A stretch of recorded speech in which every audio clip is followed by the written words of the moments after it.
In part 4, we talk about physical self-defense problem scenarios.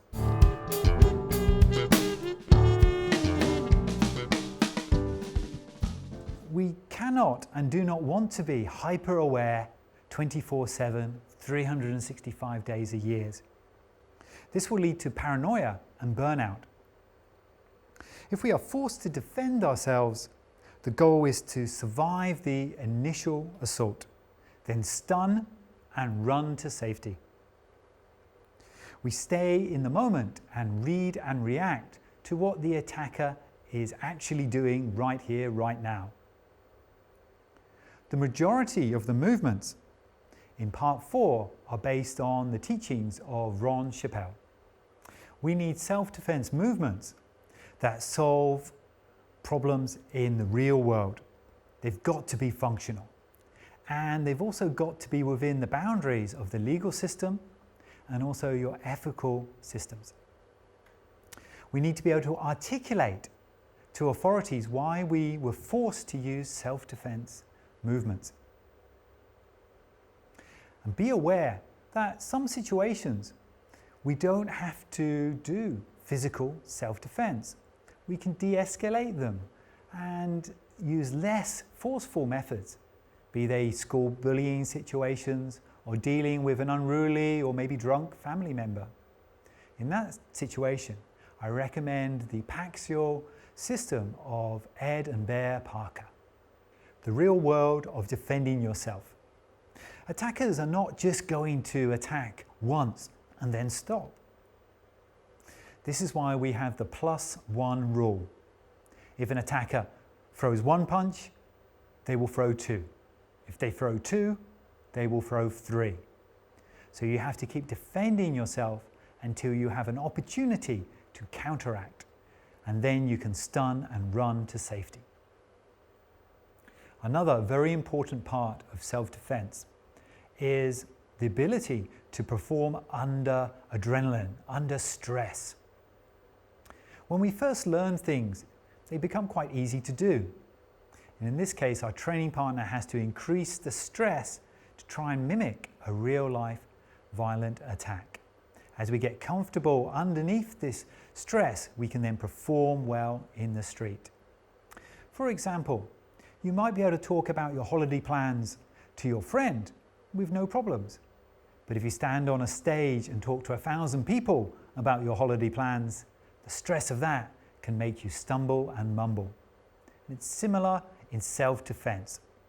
We need to get used to that stress so we can perform under adrenalized conditions. We're going to explain how we use those basic motions from before and turn them into self-defense scenario problems to solve. The first one is being punched. You're in your U-shaped guard. This will stop the straight punches, so you have to worry about your elliptical punches on either side of your guard. If they punch you with their right hand, you use your left hand and push it heel palm into their shoulder. Your other hand is a guard. And then when you have chance, you hit with the other hand, heel palm to the head. This is a stun, and then you escape to safety. And you go, oh, good. And then you finish by knocking them in the head. Oh! Okay, but do the other hand is like this.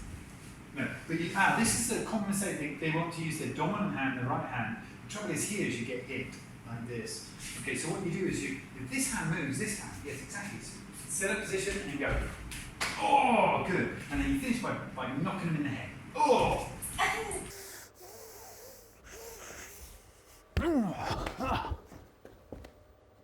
Stop. Yeah.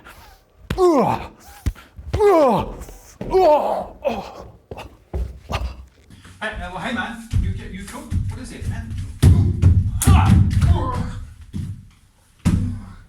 Okay, continuing with the punches from the U-shaped guard. If it's a left punch, you put your right hand, heel palm into their shoulder, other hand protecting you, and then stun them with the heel palm to the head. Then you can run to safety. Okay, and then if I punch this hand, you do this hand. Sorry. Oh,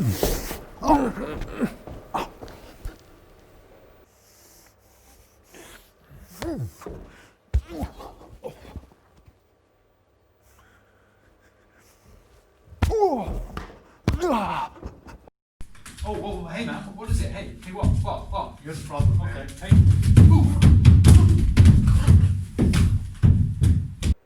Okay, you're in your U-shaped guard. The attacker might come round to bear hug you. In this case, both their shoulders are coming towards you, so you use both of your heel palms to their shoulders to stop them. Then you stun and run to safety. Stop.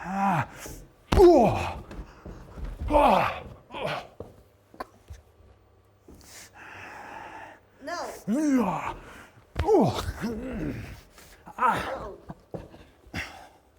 From a U-shaped guard, they might be trying to grab you around the waist, so their upper body is inclined forwards. In this case, you hit to the top of their shoulders or even to the back of their shoulders. Then stun and run to safety. Stop.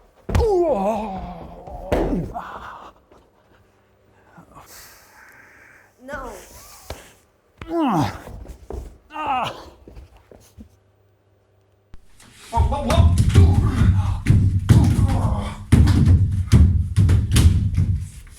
In the U-shaped guard, now the attacker is trying to grab your legs to take you to the ground. First, you need to make some distance, drop your height, and then push both your heel palms to the front of their shoulders to stop them. The attacker will try to power through you. What you do is you lift your hands, allow the attacker to come towards you, and drop your hands to drive them into the floor. Then run to safety. Stop.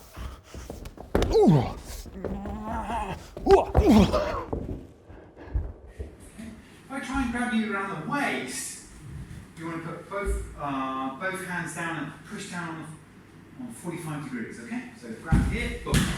That's it, good. If I go even lower to try and grab your legs, you want to drop down a little bit and push your legs out as you step back and slightly forwards. Back and slightly forwards. Okay, right, there it is. Now we're in a pushing match. Oh!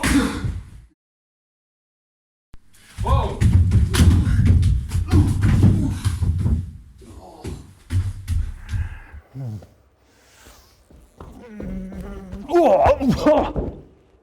So, next would be, we know what they do with the punches. Okay, let's just recap. If they move this hand, you come, oh! If they move this hand, they go, oh! Now, if they move both hands to grab you, you do both hands. Oh! Okay. No.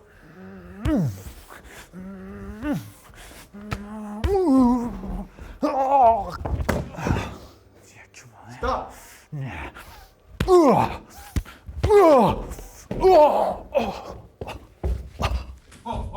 hey, you good? Hey, whoa!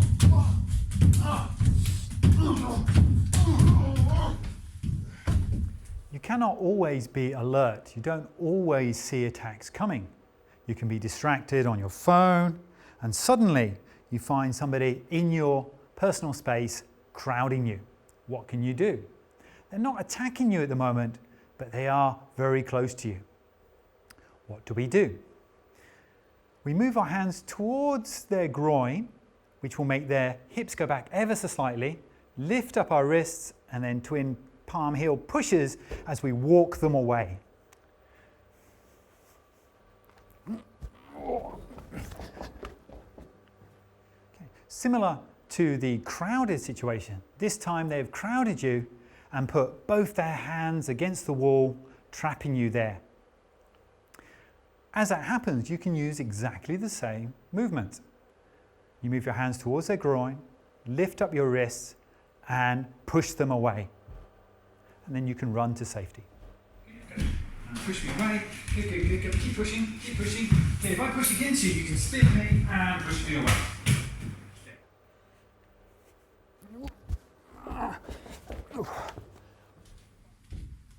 Whoa, you're not going anywhere. Go away! Similar to being trapped against the wall, this time you're choked against the wall. A very dangerous situation. If this is to happen, your left hand goes up towards their eyes to hit their face, and then imagine you're turning a big wheel. Your left hand comes down and your right hand goes up as you step and push and continue to push the attacker away, then run to safety. Okay, then flashes me and then waves me away. Push down on this arm as well. Whoa, and then pushes me away. Ah! Okay.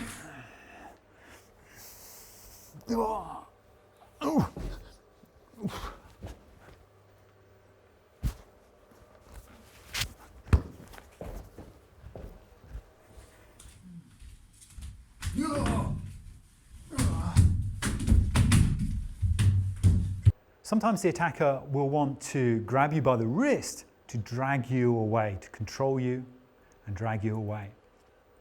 An attacker is not going to come up face forwards to attack your wrist. They will come up from the flank or from behind.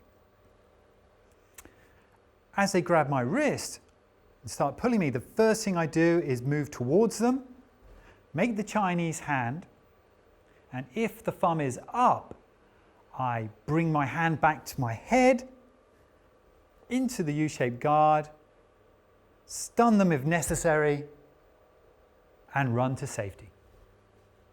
So 1, 2, up, and then to here. Okay, good.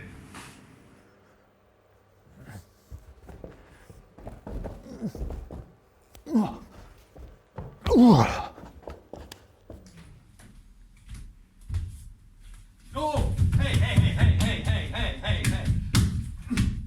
Leave me alone. Let's look at a variation of the wrist grab. This time, instead of their thumb being up for the grab, it's now down for the grab. Again, they attack from the flank, they grab your hand, you turn into them. To stop from being pulled away, you stomp your rear foot and lean back. Imagine you're in a tug of war. Your hands go down and out to a clap and then into the U-shaped guard to stun if necessary and run to safety. Calm down, got you here. Oh. Excellent.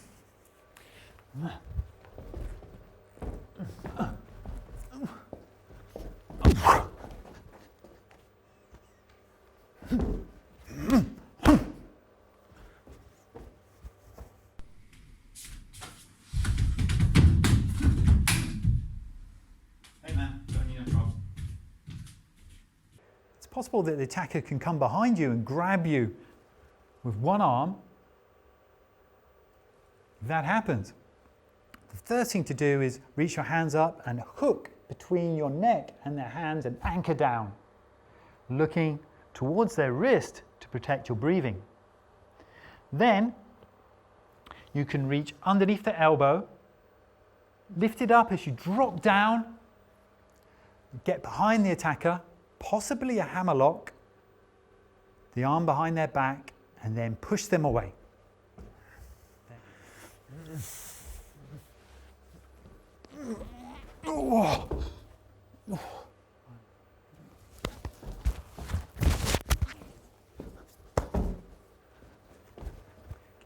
A variation on the grab from behind is when the attacker uses one hand to hook your head and then the other hand to grab their wrist to hold you in tight. What can we do? First thing we do is we might have to take some steps. Then we're turning our head to protect our breathing, hooking in against their forearm and your throat.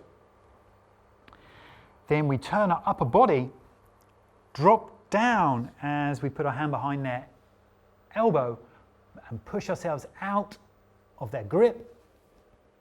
Then push them away and run to safety. Okay, so come on, you've got you in this chokehold. Okay, so turn your head to breathe, hook down with this hand, Okay, and you duck down, boom, and push away.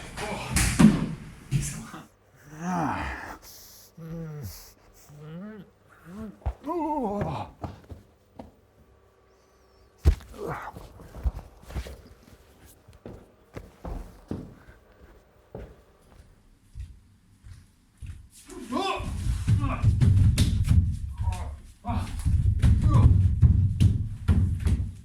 We are learning self-defense scenarios and what to do. But it's important to remember that perhaps the best way to avoid a violent attack is to run away. So always have that option as your number one option. If you have to engage in a hands-on situation, then your mindset and your goal is to stun and then run to safety. The subject of personal protection and self-defense is vast. There are many, many, many different situations you could find yourself in, and there are many techniques we can teach you to solve those problems. In this presentation, we look at a few scenarios to give you some principles that you can apply to other scenarios. But of course, we recommend that you study more and you practice and train with other self-defense instructors or martial arts to improve your skills. This presentation is all about increasing your knowledge of how crime happens. You can use this knowledge to increase your awareness, and with your awareness you can avoid violent attacks. If they're social violent attacks, you can use your communication skills to de-escalate them. If they're criminal attacks, you can deter the attacker from choosing you. An analogy would be like an experienced driver doesn't get into accidents because they can read the road conditions and the weather reports. As your skills and experience increase, you will also be able to deter and de-escalate, so you end up with fewer and fewer confrontations. I hope you've enjoyed this video, and thank you for spending your precious time here. Be safe, and I hope you never have to employ the hands-on physical defense skills, and you can use the other skills to help enrich your life. Thank you very much.